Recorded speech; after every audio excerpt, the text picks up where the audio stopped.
ನಮಸ್ತೆ ವೀಕ್ಷಕರೇ, ಶುಭೋದಯ. ಜಾತಕ ಫಲ ಕಾರ್ಯಕ್ರಮಕ್ಕೆ ಸ್ವಾಗತ. ನಾನು ಪ್ರಗತಿ ಜಯರಾಮ್. ಇವತ್ತಿನ ಸಂಚಿಕೆಯಲ್ಲಿ ಈ ದಿನದ ವಿಶೇಷತೆ ಜೊತೆಗೆ 12 ರಾಶಿಗಳ ಫಲಾಫಲ ಹೇಗಿದೆ ಅಂತ ನೋಡೋಣ. ಹಾಗೆ ನೀವು ಕಳುಹಿಸಿರುವಂತಹ ಸಂದೇಶಗಳತ್ತ ಸಹ ಗಮನ ಹರಿಸಲಾಗುತ್ತೆ. ಮೊದಲಿಗೆ ಪ್ರಾಜ್ಞರಾದ ಶ್ರೀಕಂಠ ಶಾಸ್ತ್ರಿಯವರನ್ನ ಕಾರ್ಯಕ್ರಮಕ್ಕೆ ಸ್ವಾಗತಿಸೋಣ. ಶಾಸ್ತ್ರಿಗಳೇ ನಮಸ್ಕಾರ, ಕಾರ್ಯಕ್ರಮಕ್ಕೆ ಸ್ವಾಗತ. ನಮಸ್ಕಾರಗಳು. ಶಾಸ್ತ್ರಿಗಳೇ, ಮೊದಲಿಗೆ ಈ ದಿನದ ವಿಶೇಷತೆ ಬಗ್ಗೆ ತಿಳಿಸ್ಕೊಡಿ. ಶ್ರೀ ಗುರುಭ್ಯೋ ನಮಃ. ಹರಿ ಓಂ. ಮೂರ್ತಿತ್ವೇ ಪರಿಕಲ್ಪಿತ ಶಶಿಭೃತೋ ವರ್ತ್ಮ ಪುನರ್ಜನ್ಮನಾಂ ಆತ್ಮೇತ್ಯಾತ್ಮವಿದಾಂ ಕೃತುಶ್ಚ ಯಜತಾಂ ಭರ್ತ ಅಮರ ಜ್ಯೋತಿಷಾಂ ಲೋಕಾನಾಂ ಪ್ರಳಯೋದ್ಭವ ಸ್ಥಿತಿ ವಿಭುಶ್ಚಾನೇಕಧ ಯಶ್ರಿತೌ ವಾಚನ್ನ ಸ್ವದದಾತ್ವನೇಕ ಕಿರಣ ತ್ರೈಲೋಕ್ಯ ದೀಪೋರ್ವಿಹಿ. ವೀಕ್ಷಕರೆಲ್ಲರಿಗೂ ಶುಭೋದಯ, ಶುಭ ಬೆಳಗು.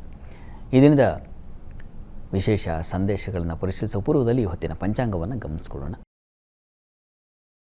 ಶ್ರೀ ಶೋಭಕೃನಾಮ ಸಂವತ್ಸರ, ದಕ್ಷಿಣಾಯಣ, ಹೇಮಂತ ಋತು, ಮಾರ್ಗಶಿರ ಮಾಸ, ಕೃಷ್ಣ ಪಕ್ಷವಾಗಿದೆ. ಈ ದಿವಸ ಬುಧವಾರವಾಗಿರತಕ್ಕಂಥದ್ದು. ಪ್ರತಿಪತ್ ತಿಥಿ, ಆರ್ದ್ರಾ ನಕ್ಷತ್ರ. ಈ ದಿವಸ ಬುಧವಾರ ವಾರದ ಮಟ್ಟಿಗೆ ವಿಷ್ಣುವಿನ ಆರಾಧನೆಯನ್ನು, ವಿಷ್ಣು ಸನ್ನಿಧಾನದಲ್ಲಿ ವಿಶೇಷ ಪ್ರಾರ್ಥನೆಗಳನ್ನು ಸಲ್ಲಿಸೋದ್ರಿಂದ ಹೆಚ್ಚಿನ ಅನುಕೂಲ ಉಂಟಾಗುತ್ತೆ. ಇದರ ಜೊತೆಗೆ ಈ ದಿವಸ ಕುಜಗ್ರಹ ಪರಿವರ್ತನೆ ಇದೆ.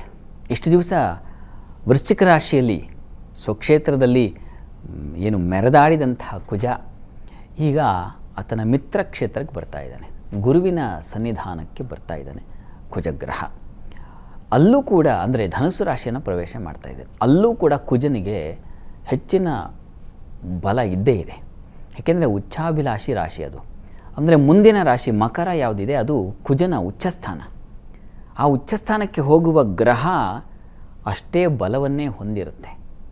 ಈ ಕಾರಣದಿಂದಾಗಿ ವೃಶ್ಚಿಕ ರಾಶಿಯಲ್ಲಿದ್ದಂತಹ ಕುಜ ಯಾವ ಫಲವನ್ನು ಕೊಡ್ತಾ ಇದ್ನೋ ಹೆಚ್ಚು ಕಡಿಮೆ ಅಂದರೆ ಹೆಚ್ಚಿನ ಅಂಶ ಅಂತ, ಹೆಚ್ಚಿನ ಅಂಶ ಅದೇ ಫಲವನ್ನೇ ಧನುಸ್ಸು ರಾಶಿಯಲ್ಲೂ ಕೊಡ್ತಾನೆ. ಅದರಲ್ಲಿ ಸಂಶಯವೇ ಇಲ್ಲ.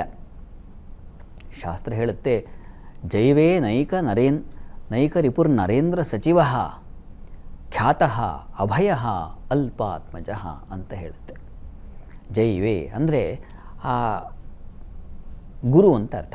ಆ ಗುರುವಿನ ಸ್ಥಾನದಲ್ಲಿ ಹೆಚ್ಚಿನ ರಿಪುಗಳು, ಶತ್ರುಗಳು ಹೆಚ್ಚಾಗ್ತಾರಂತೆ. ಸಹಜ, ಯಾರಾದರೂ ಒಬ್ಬ ಅಧಿಕಾರಕ್ಕೆ ಬರ್ತಾ ಇದ್ದಾನೆ ಅಂತಂದರೆ, ಯಾವುದಾದ್ರೂ ಒಂದು ಸ್ಥಾನದಲ್ಲಿ ಕೂರ್ತಾ ಇದ್ದಾನೆ ಅಂತಂದರೆ, ಯಾವುದೋ ಒಂದು ಪಟ್ಟವನ್ನು ಆತ ಸ್ವೀಕರಿಸ್ತಾ ಇದ್ದಾನೆ ಅಂತಂದರೆ ಸಹಜವಾಗಿ ಶತ್ರುಗಳು ಹುಟ್ಕೊಳ್ತಾರೆ. ನಾವಿದನ್ನು ನಮ್ಮ ಜೀವನದಲ್ಲಿ ಕಾಣ್ತೀವಲ್ಲ. ಸ್ವಲ್ಪ ಎತ್ತರಕ್ಕೆ ಬೆಳೀತಾ ಇದ್ದೀರಾ ನೀವು ಅಂತಂದರೆ ಸಹಜ ಕೆಳಗಿರ್ತಾರೆ ಎಲ್ಲರೂ, ನೀವು ಮೇಲಕ್ಕೆ ಹೋಗ್ತಾ ಇದ್ದಾರೆ, ಎಲ್ಲರ ಕಣ್ಣು ಮೇಲೆ ಬರ್ತದೆ. ಗುಂಪಿನಲ್ಲೇ ಇದ್ದರೆ ಕಣ್ಣಿಗೆ ಕಾಣಿಸೋದಿಲ್ಲ, ಎಲ್ಲೋ ಮರೆಯಾಗಿದ್ದುಬಿಡ್ತೀವಿ. ಸ್ವಲ್ಪ ಒಂದು ಮೆಟ್ಟಿಲು ಹತ್ತಾ ಇದ್ದೀರಾ ಅಂತಂದರೆ ಗುಂಪಿನ ಮಧ್ಯದಲ್ಲಿರ್ತಕ್ಕಂಥವರ ಕಣ್ಣುಗಳೆಲ್ಲ ಮೇಲಕ್ಕೆ ನೋಡಲಿಕ್ಕೆ ಹೋಗುತ್ತೆ. ಸಹಜ ತಾನೇ, ಮೇಲೆ ಹತ್ತಿದ್ರೆ ಎಲ್ರಿಗೂ ಕಾಣ್ತಾ ಇರ್ತೀರ ನೀವು. ಆ ಕ್ಷಣ ಶುರುವಾಗುತ್ತೆ ಕಾಲು ಎಳೆಯೋದು ಹೇಗೆ, ಯಾವ ಥರ ಇವರನ್ನು ಕೆಳಗೆ ಬೀಳಿಸೋದು, ಈ ಥರದ್ದೆಲ್ಲ ಶುರುವಾಗುತ್ತೆ. ಆ ಥರ ಸಹಜ ಇರುತ್ತೆ. ಯಾವಾಗ ನಿಮಗೆ ನರೇಂದ್ರ ಪಟ್ಟ ತಂದರೆ ಅಧಿಕಾರ ಸಿಗ್ತಾ ಹೋಗುತ್ತೆ ಅಂತಂದರೆ ಸಹಜವಾಗಿ ಶತ್ರುಗಳು ಹುಟ್ಟುಕೊಳ್ತಾರೆ. ಆ ಥರದ್ದು ಇರುತ್ತೆ.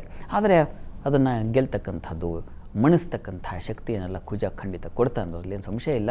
ಹೀಗಾಗಿ ಧನುಸ್ಸು ರಾಶಿಗೆ ಪ್ರವೇಶವಾಗ್ತಕ್ಕಂಥ ಕುಜನಿಂದಲೂ ಒಳ್ಳೆಯ ಫಲವನ್ನು ನಿರೀಕ್ಷೆ ಮಾಡಬಹುದು. ಆನಂತರದಲ್ಲಿ ನಾವು ದ್ವಾದಶ ರಾಶಿಗಳ ಫಲಗಳನ್ನು ನೋಡುವಾಗ ಯಾರಿಗೆ ಯಾವ್ಯಾವ ರೀತಿಯ ಅನುಕೂಲಗಳಿದೆ, ಅನಾನುಕೂಲಗಳಿದೆ ಎಲ್ಲವನ್ನು ಗಮನಿಸ್ತಾ ಹೋಗೋಣ. ಅಂತೂ ಈ ದಿವಸ ಆ ಕುಜನ ಪರಿವರ್ತನೆ ಇದೆ. ಹೀಗಾಗಿ ನರಸಿಂಹ ಪ್ರಾರ್ಥನೆ, ಗುರು ನರಸಿಂಹ, ಅದು ಗುರುಸ್ಥಾನ, ಅಲ್ಲಿಗೆ ಬಂದಂಥ ಕುಜನ ಒಂದು ಅನುಗ್ರಹಕ್ಕಾಗಿ ನಾವು ಗುರು ನರಸಿಂಹ ಪ್ರಾರ್ಥನೆಯನ್ನು ಮಾಡಬೇಕು ಅಂತ. ಸಾಲಿಗ್ರಾಮ ಅಂತ ಒಂದು ಕ್ಷೇತ್ರ ಇದೆ ನಮ್ಮ ಉಡುಪಿ ಸಮೀಪದಲ್ಲಿ. ಅಲ್ಲಿ ಗುರು ನರಸಿಂಹ ಕ್ಷೇತ್ರ ಇದೆ. ಅಲ್ಲಿ ಬಹಳ ವಿಶಿಷ್ಟವಾದ ಸನ್ನಿಧಾನ. ಆ ಒಂದು ವಾತಾವರಣವೇ ನಿಮ್ಮ ಮನಸ್ಸನ್ನು ಸೂರೆಗೊಂಡು ಬಿಡುತ್ತೆ. ಆ ಕ್ಷೇತ್ರ ಅಷ್ಟು ತಪೋಭೂಮಿ. ಮನಸ್ಸು ಪ್ರಶಾಂತವಾಗಿಬಿಡುತ್ತೆ, ಪ್ರಸನ್ನವಾಗಿಬಿಡುತ್ತೆ. ಆ ನರಸಿಂಹ ಸ್ವಾಮಿಗೆ ಮಾಡುವ ಅಭಿಷೇಕ ಇದೆಯಲ್ಲ, ಅದು ತ್ರಿಕಾಲದಲ್ಲಿ ಪೂಜೆ ನೆರವೇರುತ್ತಲ್ಲಿ. ಪ್ರಾತಃ ಕಾಲ, ಮಧ್ಯಾಹ್ನ ಮತ್ತು ಸಂಧ್ಯಾ ಕಾಲದಲ್ಲಿ ತುಂಬ ಮನಸ್ಸು ತಣಿಯುವ ಕ್ಷೇತ್ರ. ಸಾಧ್ಯವಾದರೆ ಒಂದು ಸಲ ಈ ಕುಜ 45 ದಿನ ಇಲ್ಲಿರ್ತಾನೆ. ಹೀಗಾಗಿ ಅಷ್ಟು ದಿನಗಳೊಳಗೆ ಇನ್ನು 1-1.5 ತಿಂಗಳು ಅಷ್ಟರೊಳಗೆ ಸಾಧ್ಯವಾದರೆ ಒಂದು ಸಲ ಗುರು ನರಸಿಂಹ ಕ್ಷೇತ್ರಕ್ಕೆ ಹೋಗೋದು ಪ್ರಾರ್ಥನೆ ಮಾಡ್ಕೊಂಬನ್ನಿ. ತುಂಬ ವಿಶೇಷವಾದ ಅನುಗ್ರಹ ಉಂಟಾಗುತ್ತೆ. ಒಳ್ಳೆಯದಾಗಲಿ.